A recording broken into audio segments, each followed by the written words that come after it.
Welcome to the Ask the SCSA Thursday afternoon webinar.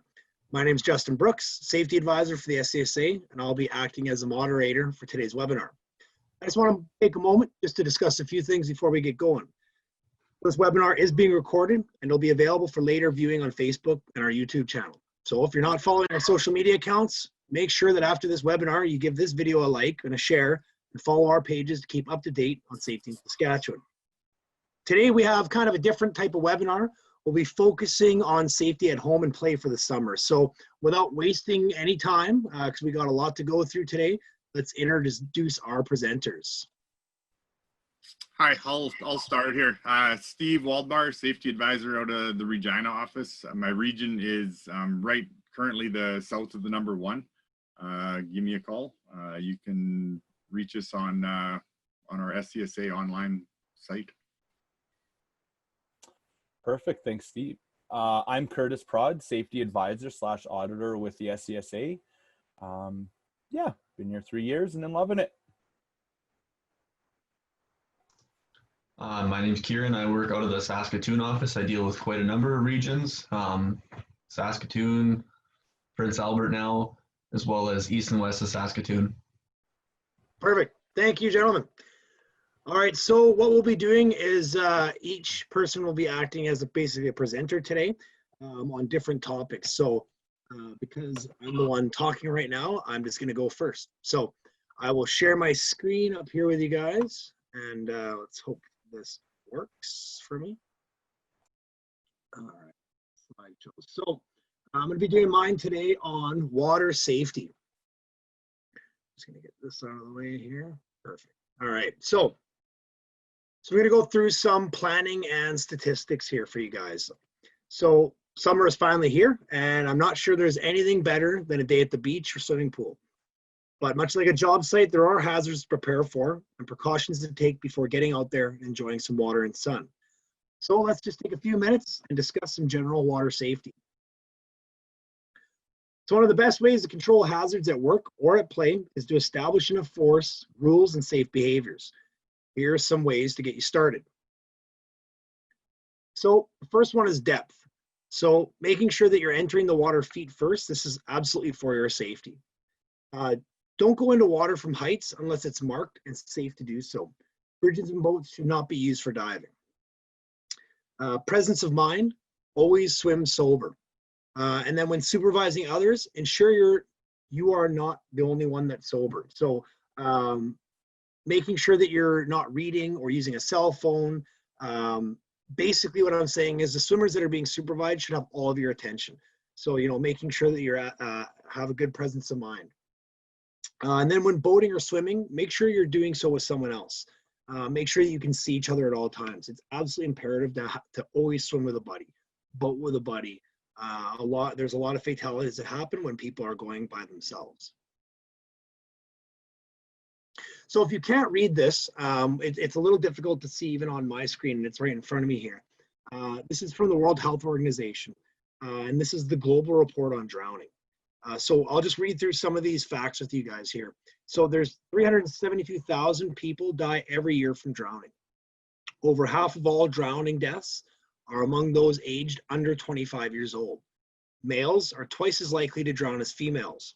And drowning is one of the 10 leading causes of death for people aged 1 to 24.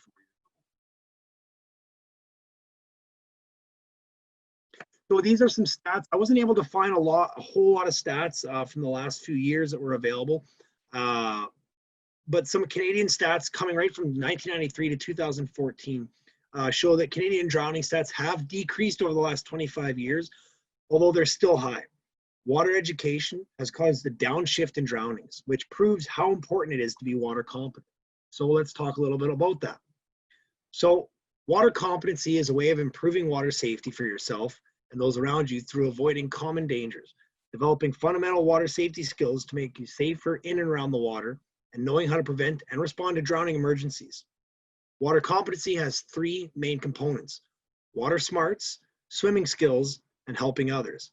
I'll briefly define these over the next few slides. So water smarts. So again, know your limitations. This includes physical fitness and medical conditions. Never swim alone. We talked about that earlier with the buddy system. Swim with lifeguards or water watchers present. Wear an approved life jacket or PF. We'll get into that right away here. Make sure it's appropriate for your size and water activity. Always wear a life jacket while boating, regardless of swimming skills. Swim sober. Understand the dangers of hyperventilation and hypoxic blackout. Know how to call for help. Understand and adjust for the unique risks of water environment you are in, such as river currents, ocean rip currents, water temperature, shallow or unclear water, and underwater hazards such as vegetation and animals. Swimming skills. So learn how to perform these 5 skills in every type of a water environment that you may encounter, such as, home pools, oceans, lakes, rivers, streams. So what you do is you enter the water over your head and then return to the surface. Float or tread water for at least a minute, turn over and turn around in the water, swim at least 25 yards, and then exit the water. Anybody that's been through swimming classes has done this before to ensure that they have the proper swimming skills. This is just a basic set of swimming skills. Then helping others. So these actions will help your family avoid emergencies and help you respond if an emergency occurs. Paying close attention to children or weak swimmers you are supervising in or near water. Knowing the signs that someone is drowning. Knowing ways to safely assist a drowning person, such as reach or throw, don't go. And very important is knowing CPR and first aid.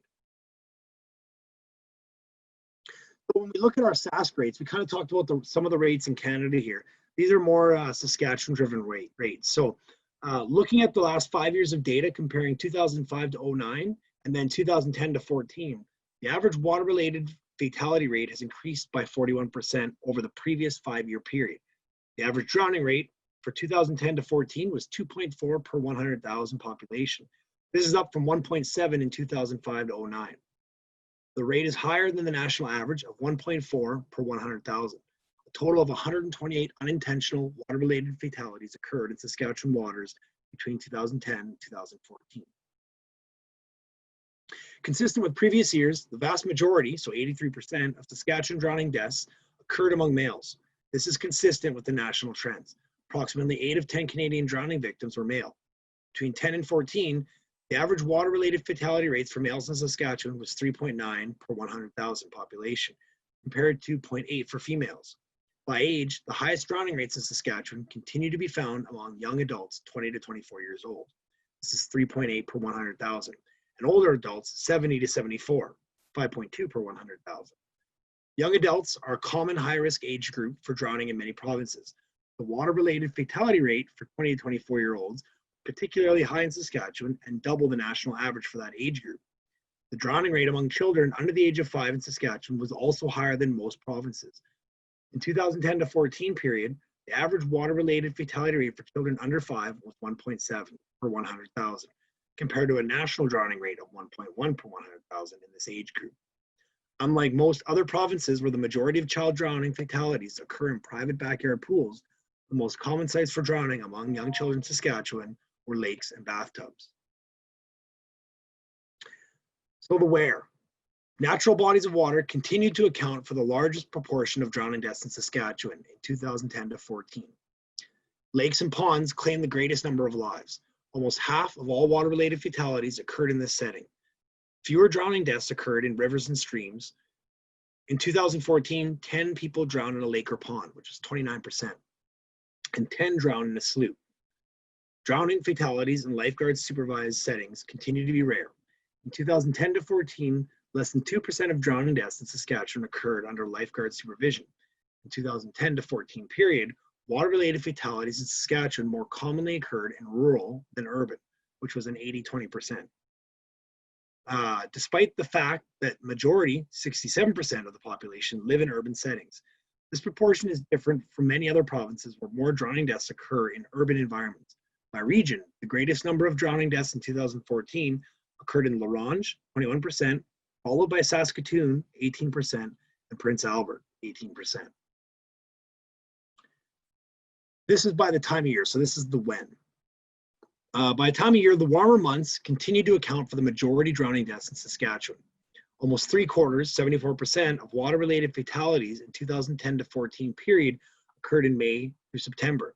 The highest number of drowning deaths occurred in August, followed by July. 2014, far more drowning fatalities occurred in August than any other month. Over 1/3 of drowning deaths occurred in August that year.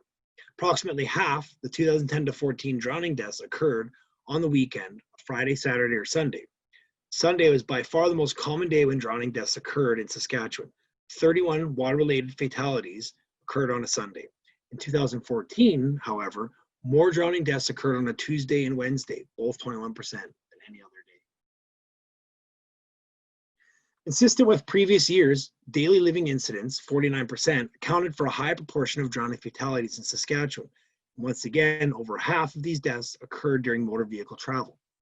The next most common daily living activity was bathing at 16%. In 2014, 20 of the 34 drowning deaths occurred during a daily living activity. A high proportion of daily living incidents in Saskatchewan differs from national trends. The recreational drownings typically account for almost 2/3 of Canadian drowning deaths. In Saskatchewan, recreational activities, 40%, accounted for the second greatest proportion of drowning fatalities. Among these, the most common primary activity was swimming, 31%, followed by fishing, 18%, and powerboating at 16%. If you're having trouble reading this graph, from top to bottom it reads, swimming, 31%, fishing, 18%, powerboating, 16%, walking, running, playing near water, 14%, riding ATVs, 4%, and driving, jumping, 4%. So a summary of this section is water-related fatality rates in Saskatchewan were highest among men and people 20 to 24 and 70 to 74 years old. Drowning fatalities were most likely to occur during the summer, on weekends, and in natural bodies of water, such as rivers and lakes. The highest proportion of incidents occurred during a daily living activity, most commonly motor vehicle travel. The spike in the number of water-related fatalities in Saskatchewan in 2014 reinforces the need for continued strong drowning prevention efforts. So, now that we've gone through all those statistics, let's go through a little bit of the PPE required. So, PFDs and life jackets. So, choosing life jackets and personal flotation devices. You're required by law to have a life jacket or PFD, personal flotation device, on board for each person on a watercraft. This includes human power craft, so paddle boats, or canoes and that kind of thing. A life jacket is your best defense against cold water shock. Research shows that an unexpected immersion in cold water is a serious risk to life if a boater is not wearing a flotation device. This is true despite the boater's experience closest to shore and even swimming ability. Sudden fall into cold water can seriously affect breathing, nerves, and muscle strength. A life jacket gives you thermal protection as well as keeping you buoyant. Most recreational boaters who die on the water each year in Canada are not wearing flotation devices or are not wearing them properly. So, choosing a life jacket. So life jackets provide more flotation in water than most PFDs. Life jackets come in only red, orange, and yellow, so that you're more visible while in water. There are 3 Canadian approved types. So the first one is the SOLAS, Safety of Life at Sea. Jackets, the SOLAS jackets meet very high performance standards and are approved for all vessels. They turn you on your back in seconds to keep your face out of the water, even if you're unconscious. They come in 2 sizes. This is over 70 pounds and under 70 pounds. They're available in comfortable and compact inflatable styles that can be automatically, manually, or orally inflated. The standard type. Standard type life jackets are approved for all vessels except for SOLAS vessels. They turn you on your back and keep your face out of water, even if you are unconscious. They come in 2 sizes, over 88 pounds and under 88 pounds. Then we have our small vessel. Small vessel life jackets are approved for small vessels. They have flotation, less flotation than standard type life jackets.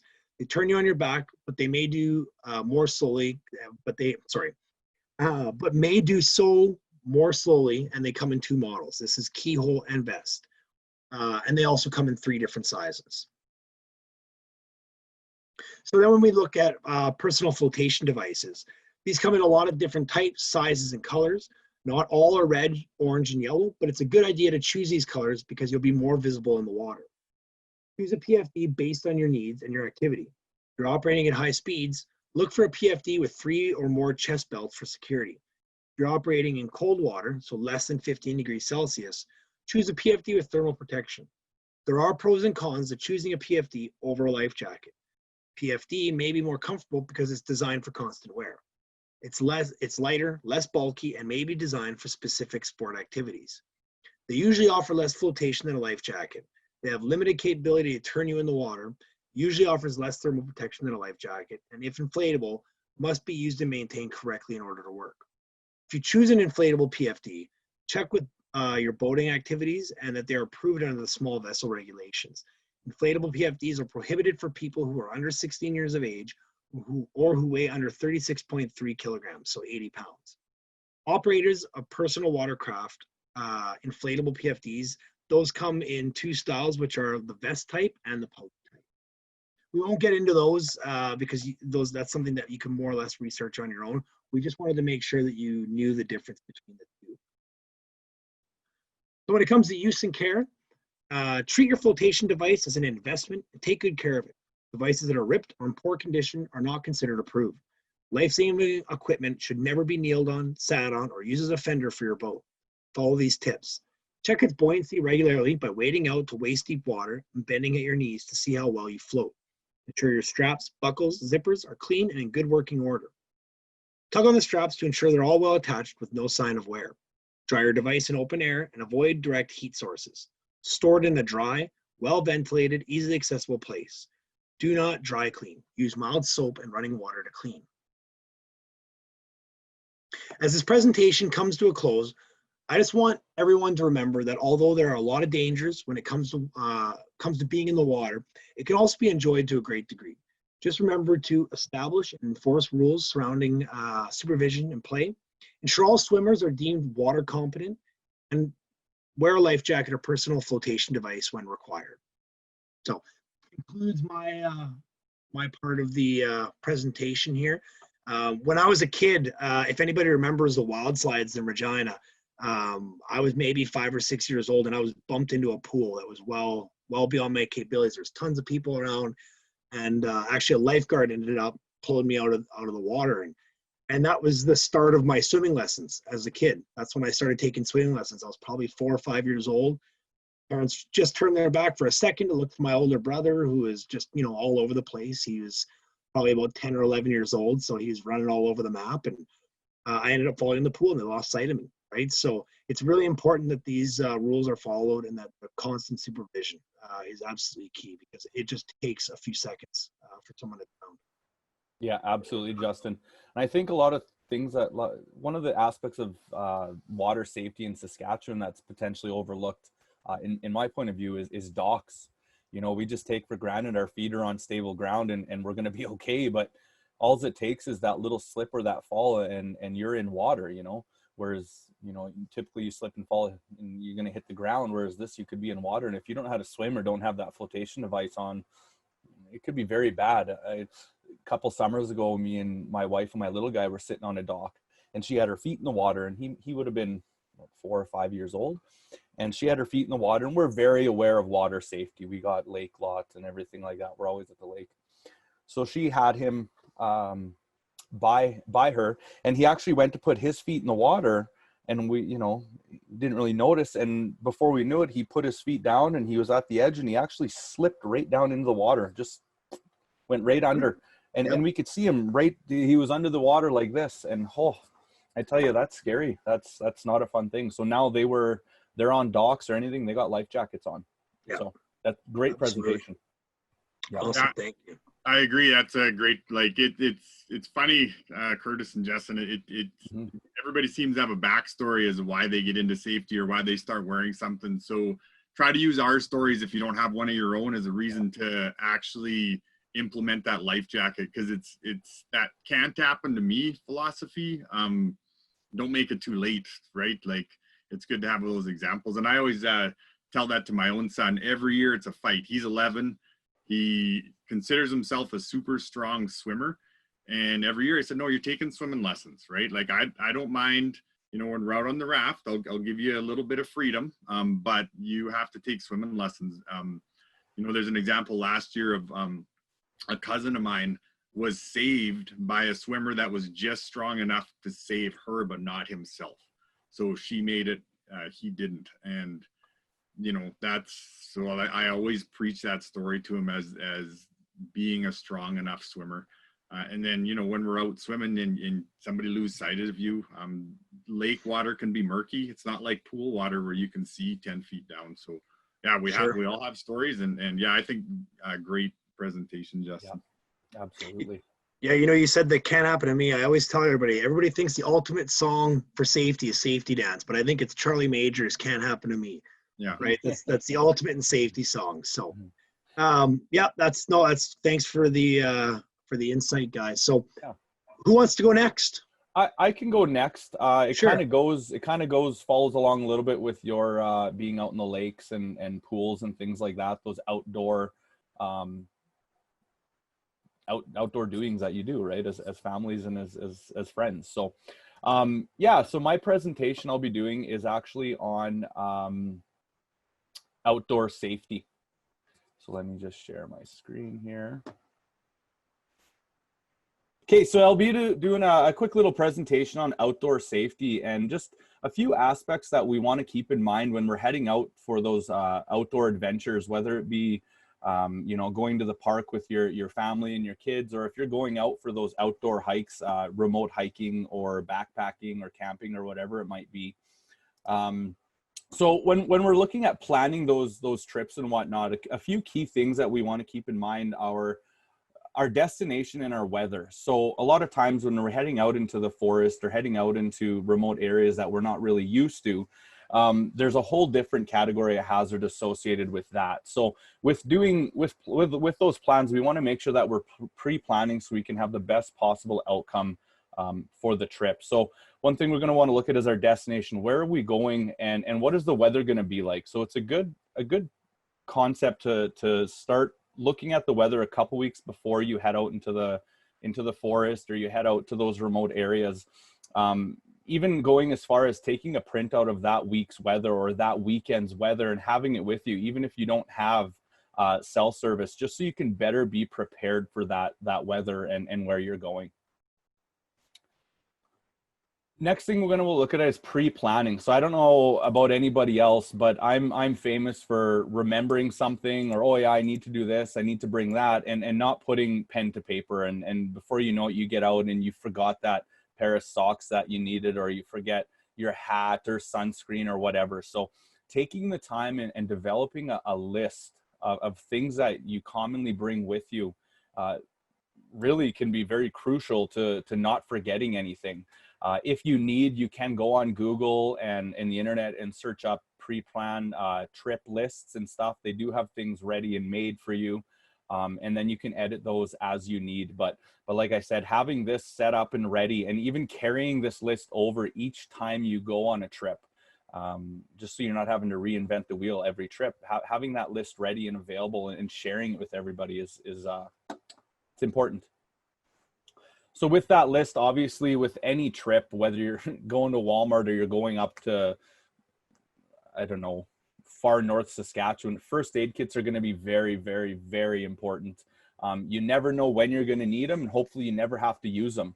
When using a first aid kit, obviously the best plan of attack is like Justin stated in his presentation, first aid. That is going to be crucial if you're having to deal with any sort of medical aid situation. Taking first aid, it's going to give you all the, not all, but the general guidance you need in order to acknowledge and deal with a life-saving situation if you get put in that spot. So a couple things to look for when we're looking at first aid kits. We want to make sure that it's well stocked with Band-Aids of various sizes. No cut's going to be the same, obviously. So even having gauze pads and a gauze roll, okay? Anti-wipes, sterile wipes, and resin solutions, pain and anti-inflammatory medicine, okay? Tweezers, scissors, safety pins, and a knife. Sunburn relief spray, anti-diarrhea medication. Sounds silly, but you get lost. You know, let's say you're going on a canoe trip, you flip your boat over, your water goes down, you're going to have to keep hydrated somehow. Having that anti-diarrhea medication could be very handy. Eye drops, antibiotic ointments, hand sanitizers, toilet paper. Okay, very important, having some toilet paper on hand, an emergency blanket, and then other things is your prescription medications, okay? EpiPens, sunscreen, aloe vera, safety glue, and duct tape are just a few items that you're gonna wanna ensure that either you need them or you don't, okay? So keeping those in mind as a safety stuff to be in your first aid kit. Then we look at communication. So communication is extremely important. Having that open line of communication with others in the group or somebody that might be close by or nearby. So you can do this in different situations and ways by using cell phones. If you don't have any ways or means of using a cell phone, walkie-talkies are great. You can get satellite phones. If you're out hiking and you know you got a couple different hikes you're going on, try and keep that communication open through whistling. Maybe a quick voice yell or hand signals if you want to be quiet. You could do as simple as even getting a whistle. So every now and then, if you're split up, blow the whistle so you guys can stay in contact and know where each person is. And then having that plan of communication will help fulfill in the event of an emergency situation if you do have to find somebody that has gone down or has fallen or is injured. Food. So when planning a day trip or even a lake hike or a remote camping trip, your food is going to vary between each scenario. Obviously, going on a day camping trip or a hike trip, you're going to carry less with you than you would if you're going on a backpack scenario. So going out on those day trips, it's always good to plan and pack, you know, basic little snacks, granola bars, energy bars, things like that, and water. Okay, water is very, very important on those days. And that goes back to planning your weather as well. Looking at the weather, if you're going to have a plus 30 day, you're going to need a lot more water or some sort of squench drink than you would if potentially if it was a, you know, a plus 10 day. Okay. So if you're going on those outdoor hikes and whatnot, a couple of different food items you could bring with you are canned foods, dry foods, fire starter. So ensuring that we have good fire starter, that it's kept dry, cooking trays or pans, and a flashlight. Okay. And then another thing that goes hand in hand with food is the proper food storage. If you're out northern Saskatchewan, there's bears all over the place. I know where I go to my lake lot, we can go up there and within a 30-minute drive, we'll see 8 bears. They're just all over the place. So when it comes to proper food storage, obviously if you're tenting it, the worst scenario you could have is storing your food in your tent. So we want to make sure if you have any open food or food that you may have cooked and it's left over, that we're sealing that food up somehow, wrapping it in a bag or something, putting it in a cooler, and hope if you can, ideally you want to be able to store that in a vehicle. If you cannot store that in a vehicle, you're going to put it up high. Okay, store it up high or away from your tent. You do not want to have that stuff close to your camp. So making sure that all your food is away from the camp and stored properly. Clothing. I don't know about anybody else, but the worst situation you could ever be in my opinion, is wet socks. That will wreck any trip that you go on. If you're hiking or outdoors or whatever, you got a pair of wet socks on, that's it. So ensuring that we're packing appropriate clothes for the weather. So obviously having a change of clothes is going to be very important. Having a rain jacket or windbreaker, insulated clothes depending on the weather, sunglasses, a hat, and good hiking shoes and insect repellent. Steve, it looks like you're out and about right now. I'm sure you're going through a lot of insect repellent. So again, just a few little tidbits of information that you can use when heading out into the forest, as well as some sort of wildlife deterrent. Okay. This deterrent that it is here is nothing is going to harm the animal. These are purely noise makers, as well as the bear spray. That would be your utmost worst case scenario, having to use the bear spray. So if you're going out for a hike or backcountry camping, the best encounter you can have with a bear, a wolf, a coyote, a cougar is one that you can avoid. So if you do not have access to store-bought deterrents, I highly recommend making noise, preferably with your voice, watching for fresh signs of scat, carrying a whistle with you, even a bell, something like that to make noise. So then that animal knows you're coming. The worst thing that could happen is, one of the worst things could happen is you're on a hike and you become, come between a sow and her two cubs. It could be a bad situation. So if you can warn them that you're coming, they'll actually just take off. Those animals are more scared of you than you are of them. So ensuring that you're making noise. And like I said, letting people know where you're going. Sit down with a family member, make that plan.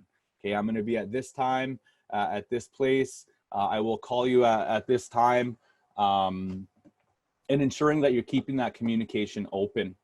Another thing you could do is look for stats on the animals and insects in the area. So refer to the park's website before visiting. Go to the federal park's website. Learn about the activities of the wildlife in the area. If you do need to use bug spray, I highly recommend following the manufacturer's recommendations. But a general guide, you would aim it towards the approaching bear. Adjust the angle for the wind direction. Obviously, you don't want that stuff coming into your face. If that gets in your face, you're going to be flopping around and you're fair game at that point. So the training to using bear spray is very crucial. So you're going to steady your arms and depress the trigger with your thumb. Deploy a 2-second burst when the bear is about 30 feet away. Try to keep that distance from that bear and aim slightly towards the bear's face to prevent the spray from going over his head. This could all be very crucial in ensuring that you get out of that forest with all limbs to speak about it and training yourself in these bear deterrents and animal deterrents. So heading out camping can be a blast. We all know that. I hope everybody takes advantage of the beautiful province of Saskatchewan. We have some amazing scenery that a person will ever see. So like I said, with any outdoor activity comes hazards, as well as we all know hazards. The best way to prevent them is to control them, okay? With some education, training, and proper communication, we can make sure that any outdoor activity is safe and fun for years to come. So stay safe and enjoy this beautiful province we live in. Thank you.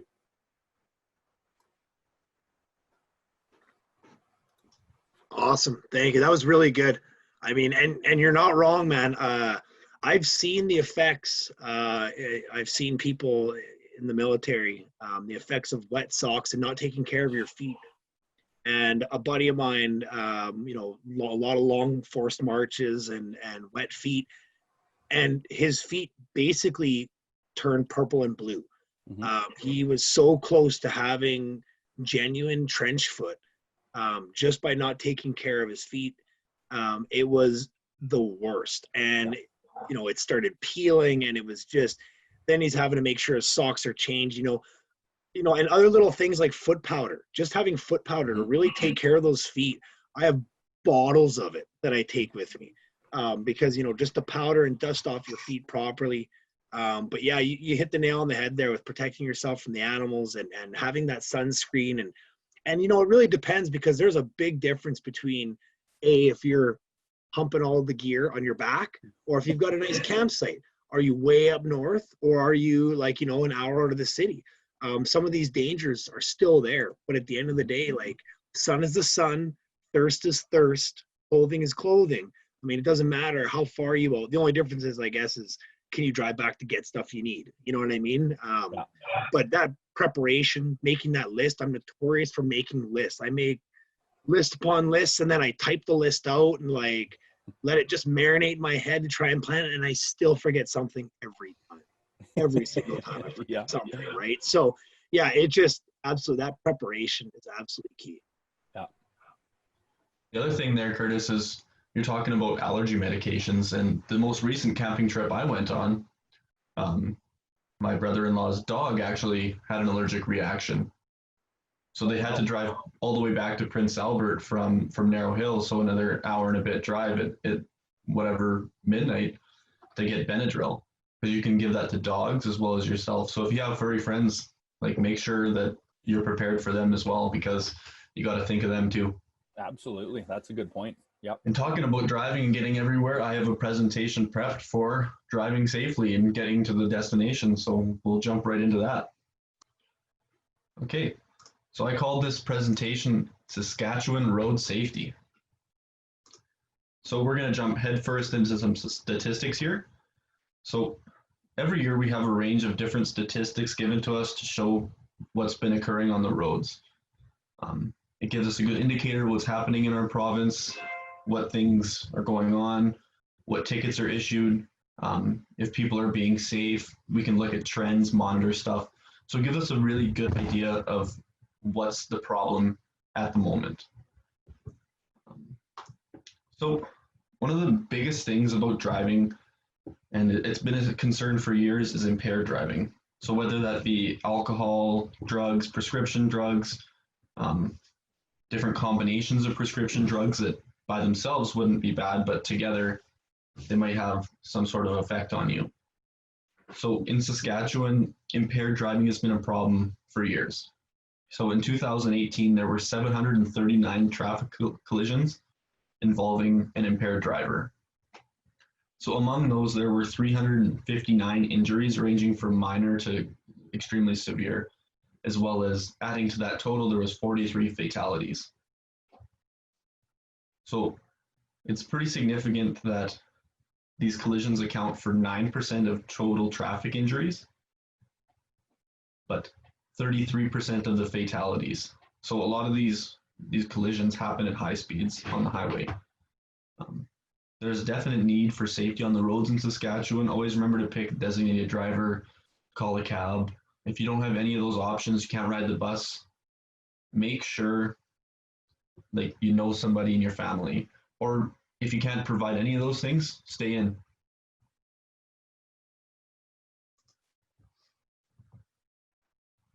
Another major category of traffic collisions in Saskatchewan is distracted driving. So we all know about the laws that came into place over the last few years. The SGI and the police forces here have upped the charges. So you can be fined quite a large sum of money for as simple as grabbing your cell phone when you're driving. If there's a need ever to grab your cell phone, make sure to pull over. And if you have to pull over, or maybe you have a Bluetooth device in your car that doesn't impair your ability to drive, then you'll be able to use it. Because distracted driving in many cases can be as dangerous and devastating as driving under the influence. If anyone's ever watched Mythbusters, they had an episode based on that, and it's pretty interesting. And for years, it's been the #1 contributing factor to collisions in Saskatchewan.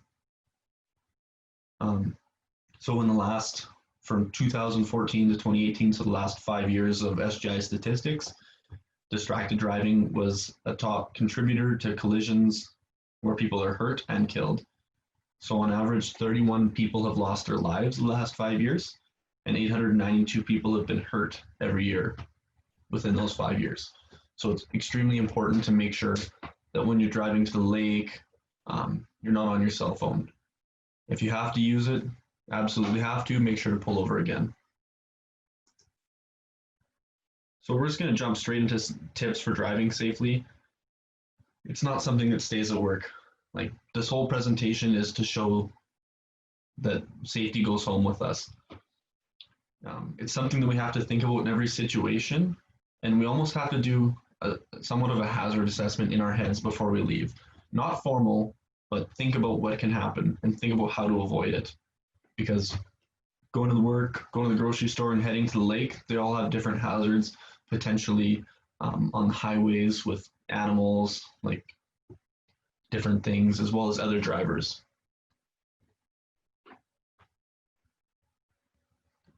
What an interesting fact is that there's about 800,000 drivers, licensed drivers in Saskatchewan, which means that any given time of the day you have to be aware of the surroundings, because there's going to be a new person you've never met on the road before.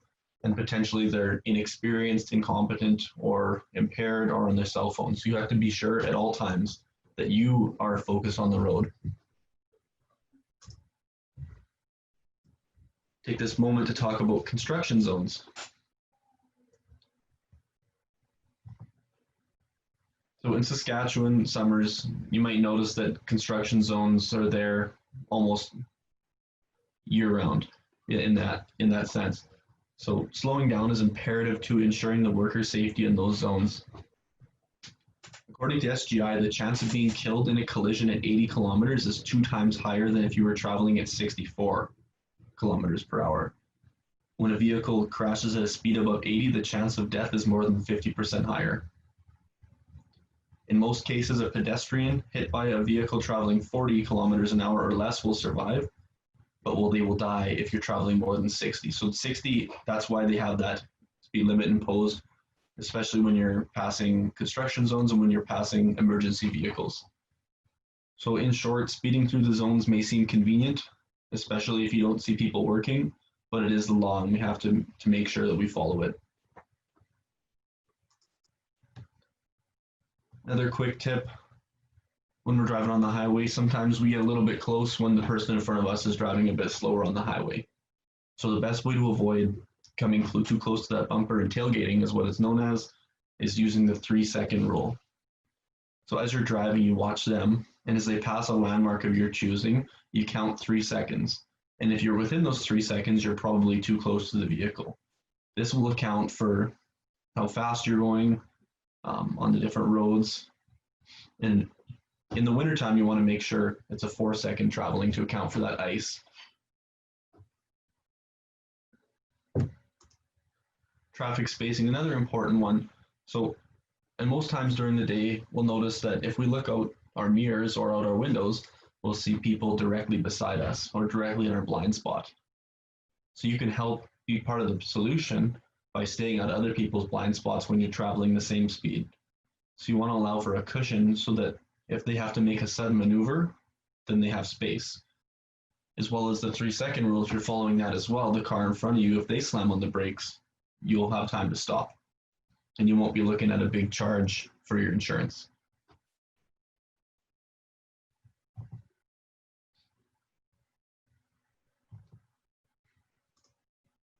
Highway driving. So one of the main things we do in Saskatchewan is highway driving. We want to get out and go to the lakes. We want to go to different places. So we want to drive safely. And to ensure other drivers know that we're actually moving on the road, we want to keep our headlights on, as well as the drivers behind us will know if conditions change suddenly. So if we're sitting in a rainstorm and it starts raining and you can't see in front of you, the likelihood you could hit someone is much higher when they don't have any lights on. And when we're in the right lane, we want to maintain speed. The left lane is for passing and may be used by faster vehicles when the traffic is dense.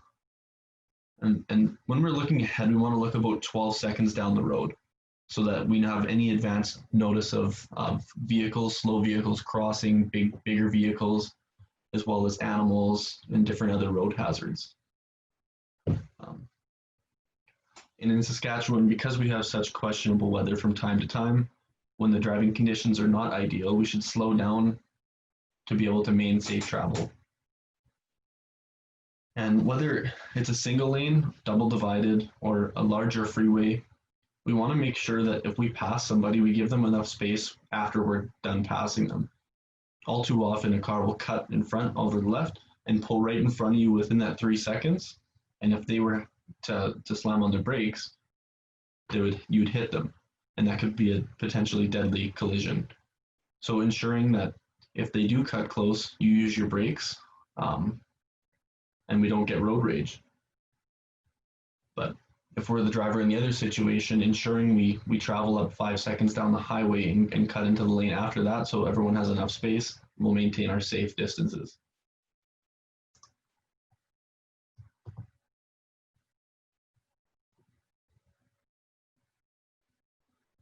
So we'll take this opportunity to talk about gravel road driving.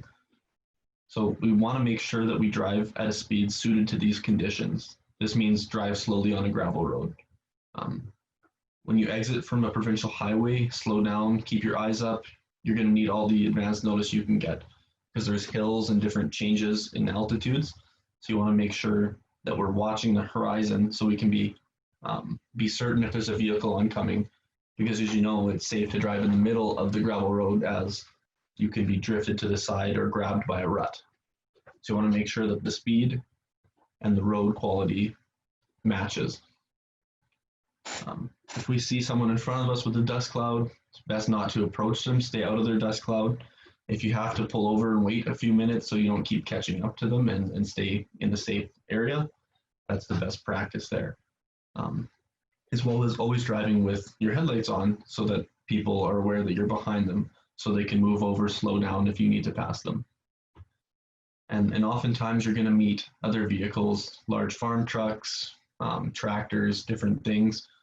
If we can slow down, pull to the right, there's a good chance you're going to have to stop in some situations. So maintaining speed isn't the most important thing, safety is. So some more resources to find more tips on safe driving on our website, scsaonline.ca. We have other toolbox talks and information on the topic.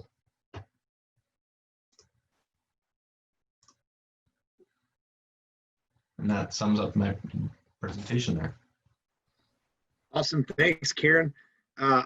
Personally, I think if you don't have a story about driving, you must be taking the bus, because I think every single person has a story about someone that cut them off. I used to work in Estevan, and I used to travel that highway a lot because I had family in Regina. So, and at the time, for about half a year, my wife was still living in Regina when I was working in Estevan. So every weekend or whenever I had time off, I'd be driving down to Regina and then driving back real late on Sunday night, right? Because you want to get the most time together, kind of thing. And I've had garbage disposal trucks, trying to pass a car and almost slam into me, and wildlife. And there's so many unexpected things that can happen on the highway. It's absolutely, yeah, a lot of those points, like the following distance points. And oh my goodness, I know you guys are from Saskatoon, a little different, but in Regina, we have a hard time with this whole merging thing.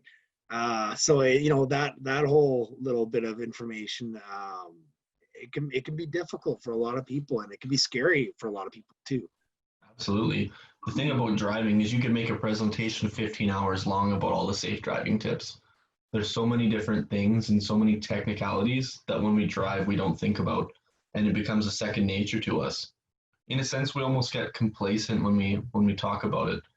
Like when we drive, we often drive and put the keys, start the car, drive to work. And do you remember the drive?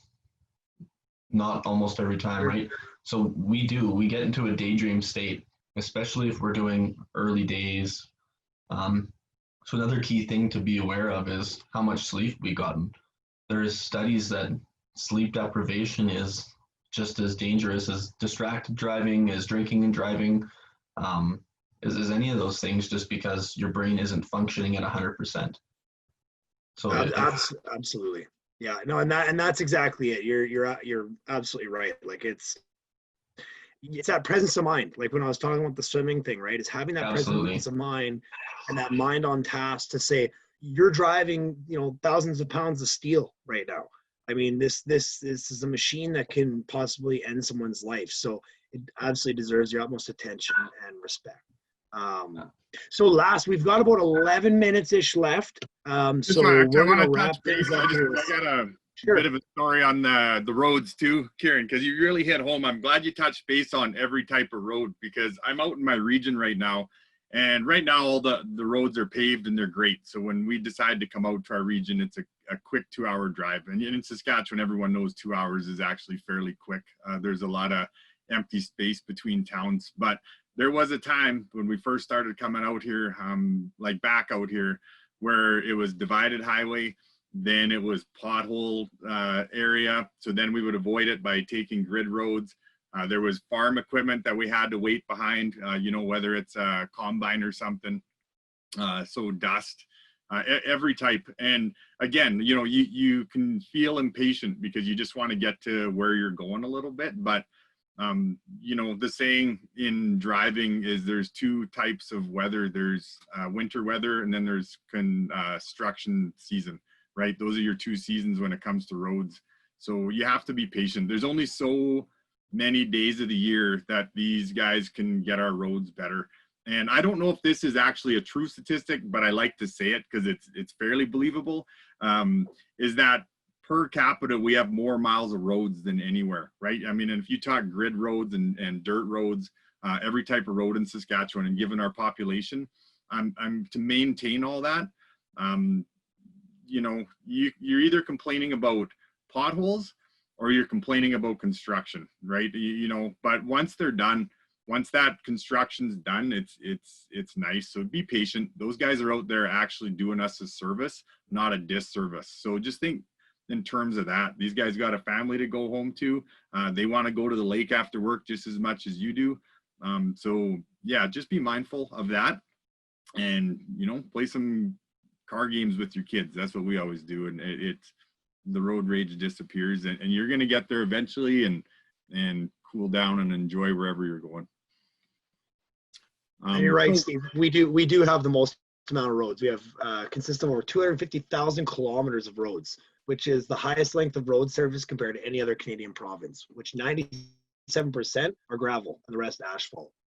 All right, thanks for actually bringing that, because I say that a lot. I feel justified in saying it now. I'm actually glad that you confirmed it and didn't disconfirm it, because I probably would have kept saying it anyways, because I just felt, small population, lots of roads, and lots of open space, so to mind on task as far as looking ahead. So what's interesting about that stat is that you could almost drive around the world 5 times within the road system in Saskatchewan. So that's incredible. Oh, that's insane. Yeah. Anyway, like Justin said, we don't have a lot of time left. Fortunately, my mine won't take very long here. All I'm doing is touching base on working in hot weather in the construction industry. Kieran had mentioned all the great toolbox talks that we have. Hold on. I gotta exit. Sorry, this is where I lack here, guys, is in my screen share abilities, because I thought I had. While you're setting that up, Steve, we just had a comment from James Scott on Facebook. He said it's the 7 Ps. It kind of goes hand in hand with what we're discussing right now. He says, prior planning and preparation prevents poor performance. 7 Ps. I thought that was pretty good. I know James very well. He's a good guy, and he's full of that stuff. Yeah, that's great. I just thought I'd share. Okay, so are you guys seeing our home webpage here? Yep. All right, so yeah, like I said, that saying, save the best for last, probably doesn't apply to this, because that was 3 really great presentations. In researching for mine, I got reminded of our own website. It's been revamped a little bit. And as Kieran alluded to, we got lots of great resources on here. Even on our homepage, it talks about the core program, instructor-led training. We're adding more and more courses every day. The mobile app, if you don't have it on your phone, check it out. Great resource. The NCSO program, and something that we haven't talked about, or now the reopen started in Saskatchewan, the COVID policies, it's still out there and real, so the coronavirus still has a bunch. So for mine, you just see I'm going to the resources tab. I'm going down to toolbox talks, and even this area is kind of been redone a little bit. It's really nice. Like, we used to have it in, I don't know if anybody's been on it before, but it used to be by date and year that these were on, and now it's we have the most recent updates section at the top here. It talks about the most recent ones that we've added. So again, talking about COVID or our policies and procedures relating to that.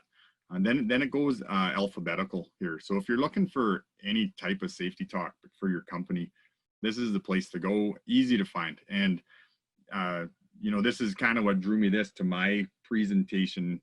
Is I was looking through here, just trying to figure out how to relate in the industry for something we could talk about. But even with what Kieran was talking about, we have defensive driving and distracted driving as toolbox talks in here.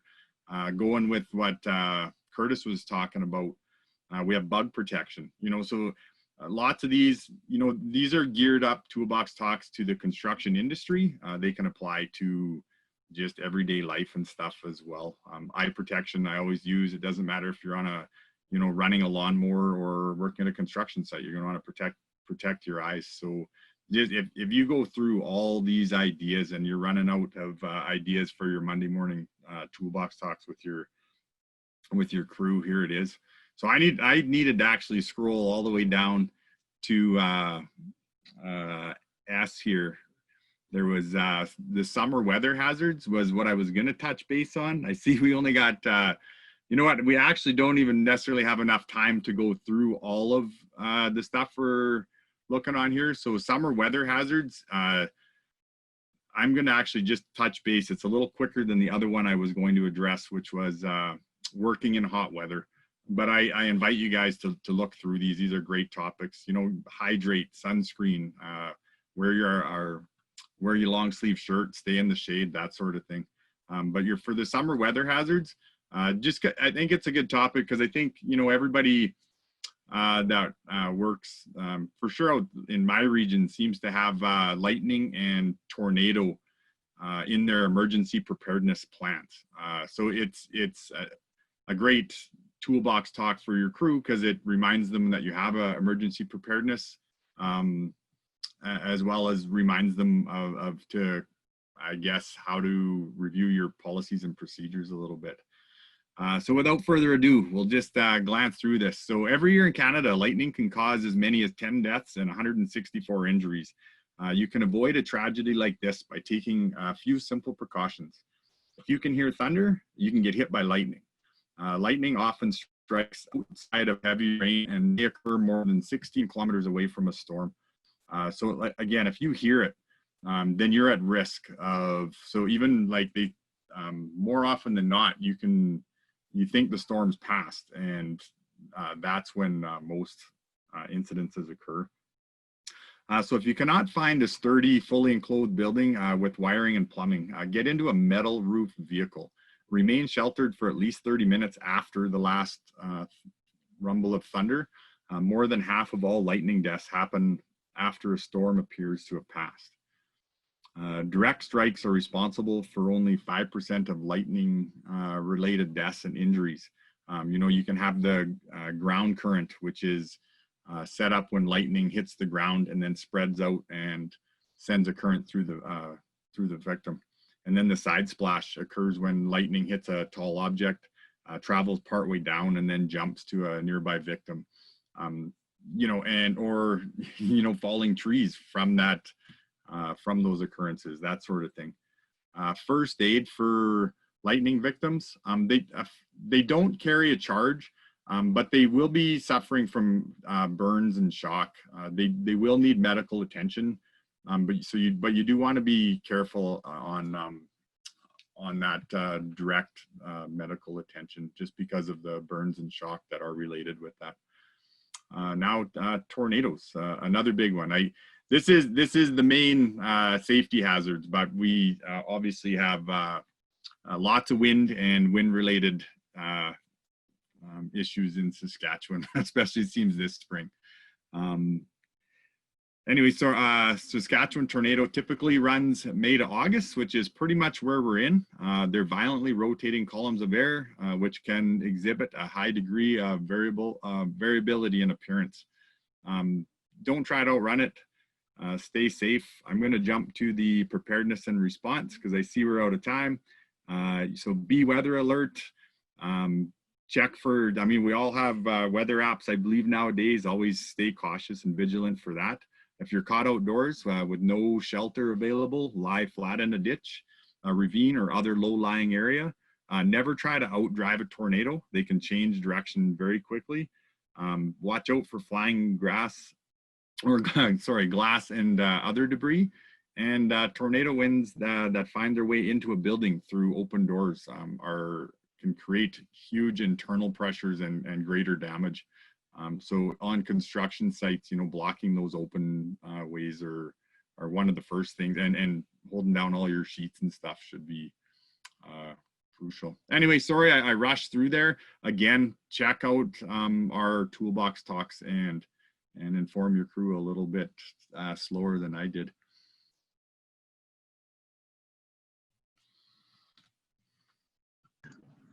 Awesome. Perfect. Thank you very much, Steve. Well, that went quicker than we thought. This concludes our Ask the SCSA Thursday webinar. I'd like to take a moment to thank our guests for their presentations. So thanks, guys. I would also like to thank all of you. By watching and participating in these discussions, we're all working together, making Saskatchewan the safest construction environment in Canada. Make sure you come back next Tuesday as we'll have another installment of the audit tool presentation. I also want to remind everyone that we have all our webinar presentations available on our YouTube channel. These are a great resource for training, toolbox talks, especially if, like us, you're doing your meetings online. So remember to like and share this video and follow us on all social media platforms. So have a great day, everyone. Enjoy the nice weather we're having outside and work safe.